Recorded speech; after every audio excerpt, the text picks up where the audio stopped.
We're going to do some movements and poses for hip mobility. We're going to start on the floor on our back. Have your legs just slightly wider than shoulder width. And your arms slightly wider than your body with your palms facing upward. And take some deep breaths into your chest, into your stomach. Let it rise and fall. Try not to think, just try to be right here, right now. You can make a little bit of adjustment if you need to. As you continue to breathe, you'll notice you'll become more aware of different sensations in your body, and making adjustments can be very helpful. Perhaps you feel a little bit of sensations in the hip, wiggle them around a little bit. Perhaps even your shoulder blades feel a little out of place. You can realign them. You can sort of tuck them down and under and closer to your spine. Even bring your shoulders down a little bit. Just continue to work on your breath in and out as you lie here and just relax.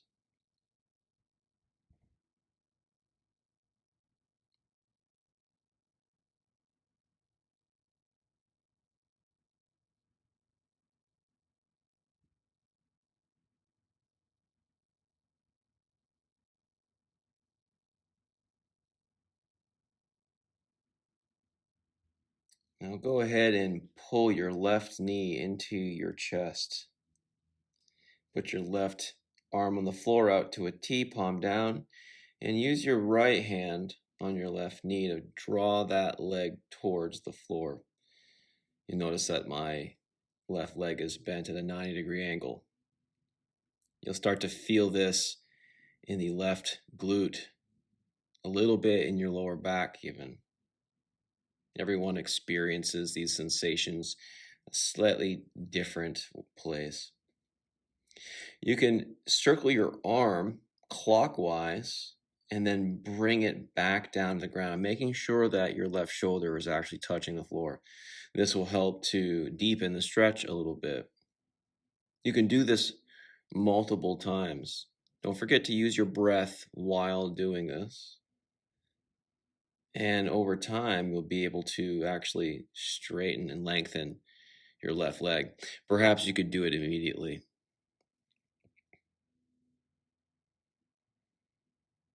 Continue breathing. You can move your head from left to right.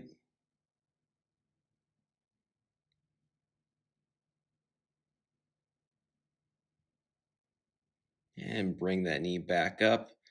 Both hands pull it in towards your chest and then slowly release it back to the floor. Maybe wiggle the ankles around a little bit. It probably feels like a new leg. And let's go ahead and do the same thing with the other side. You'll notice that my right arm is down, the left hand's pulling the right knee over.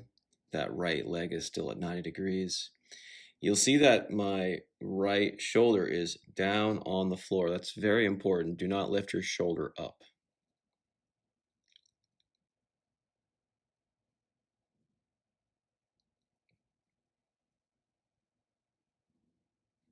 Continue to breathe. Breathe into the stretch itself. You can now bring the arm counterclockwise, deepening that stretch, bringing the arm back, keeping the shoulder on the floor. Perhaps this side is a little bit tighter and your leg will not extend. That's perfectly okay. Each side's a little bit different from the other. Try not to force it. Allow the stretch to be soft, not too tight.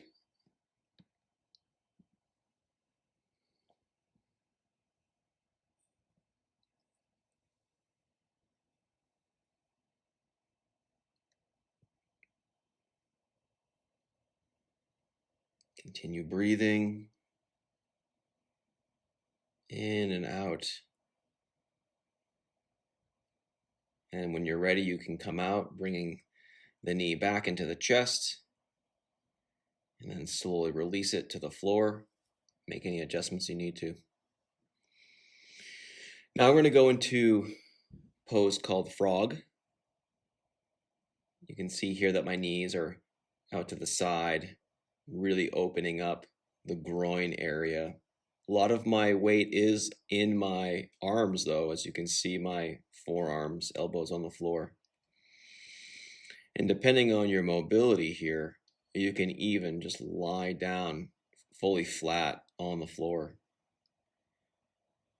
and allow your feet, ankles to touch on the inner part. This can take some time to get into this X position. If you can't get to this position, just maintain the original frog position you saw from the beginning.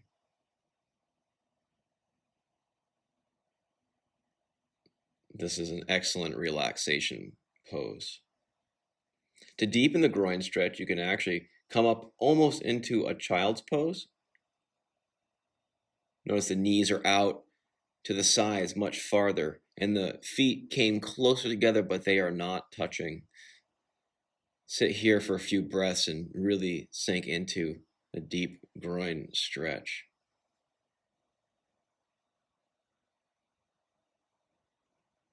Slowly come out of it, one hand after the other.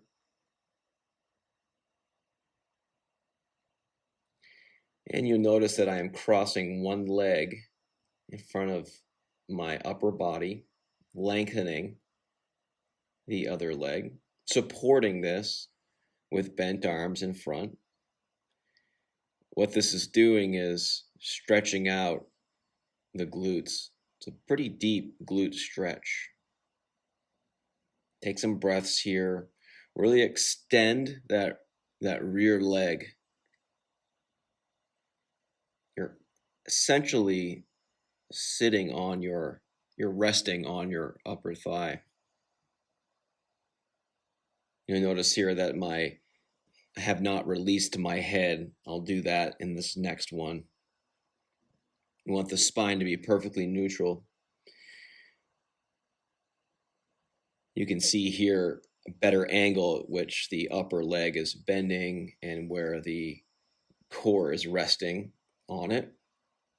Again, really lengthening that rear leg, putting some weight into your arms, and you can see that my head is now completely at rest. No tension there whatsoever. Take some deep breaths.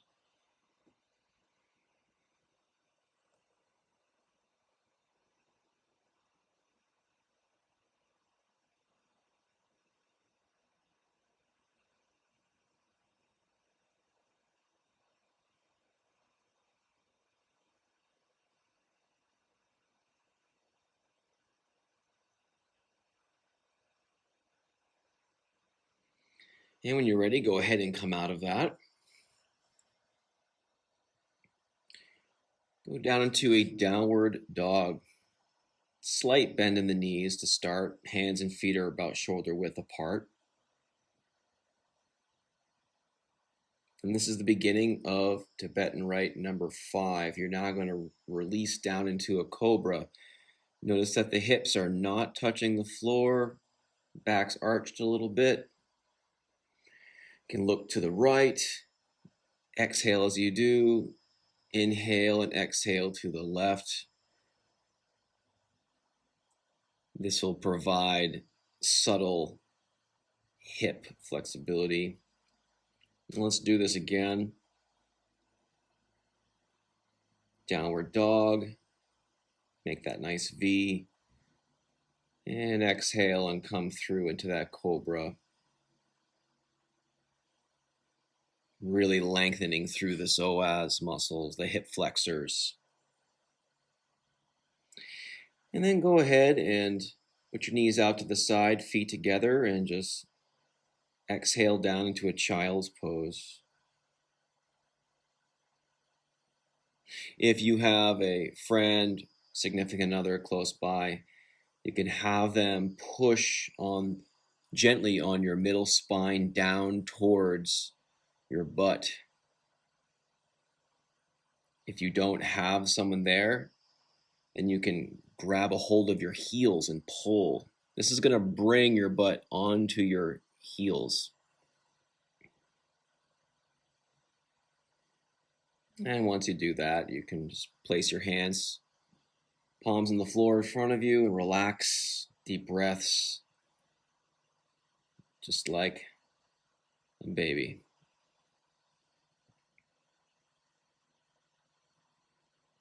Good. And you can come out of that pose and bring your left foot into this deep lunge.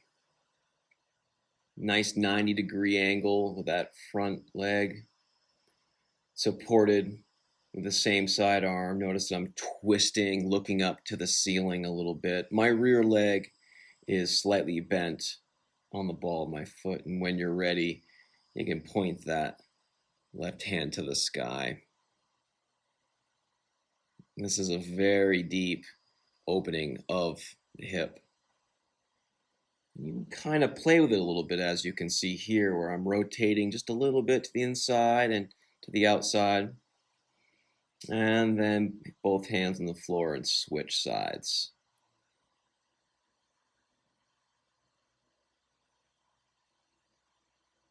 Good. Supporting that wrist in the left hand there by pressing the metacarpals on the floor. Rotating, looking to the ceiling, and placing the hand towards the sky. Good. And again, we can play with it some more. Take some breaths, rotate the foot around.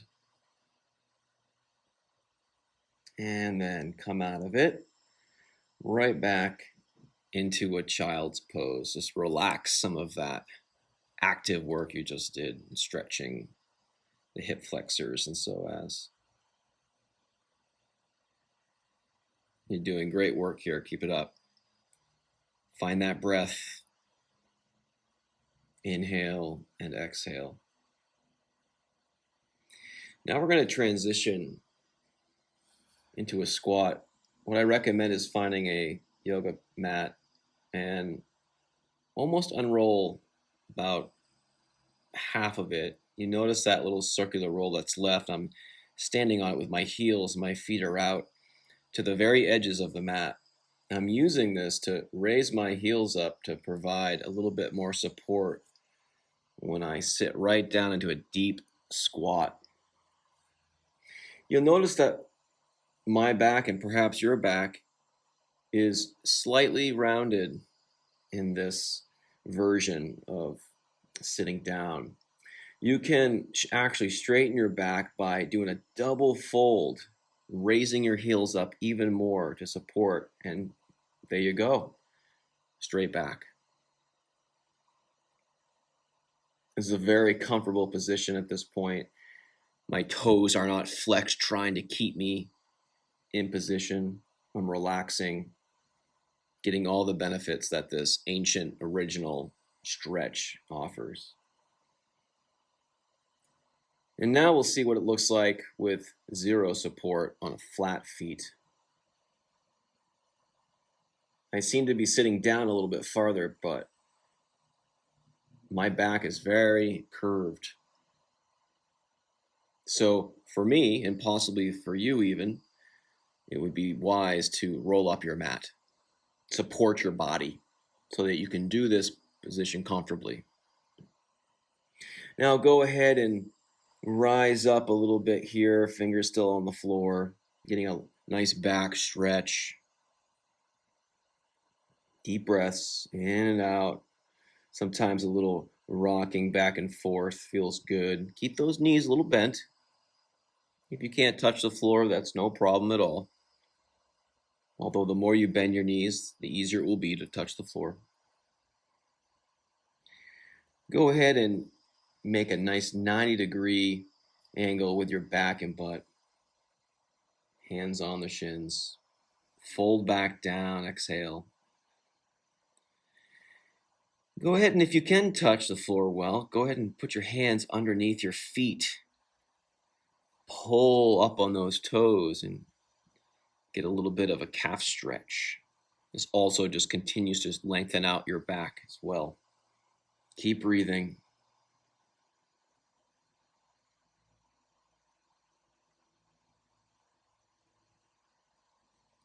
Now, as you exhale, slowly rise up, hands going up your legs, each vertebra at a time, bottom to top. Good. And you can put one hand up in the air, one hand on the hip. And as you can see here, I'm stretching over to my right side. Going to switch. That right hand's going to go up in the air. Left hand's going to be on the hip. And I'm going to stretch over to the left side. This next time, I'll put my right hand down on my side leg. And as I extend with my left and reach over, I'm going to have my hand go down my knee and then switch sides. That left hand will touch the left thigh, and as I bend to the left, my hand will head down towards my knee. And you can do some hip circles left and right. You can do some thrust forward and back, much like a hinge. Just continuing to work on the mobility of these hips, forwards, backwards, side to side. We'll go back to the back.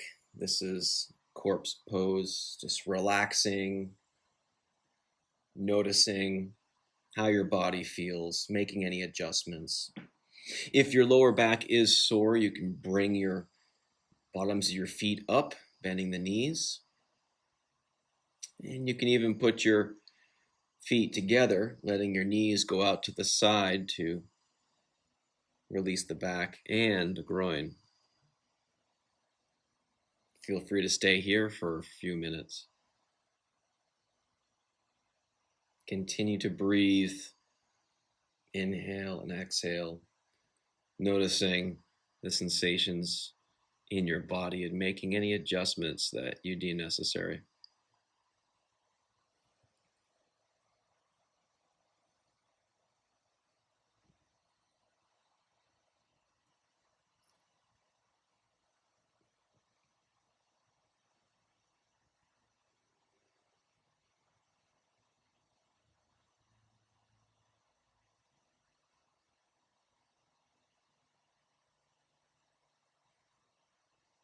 If any distractions arise, just go back to your breath.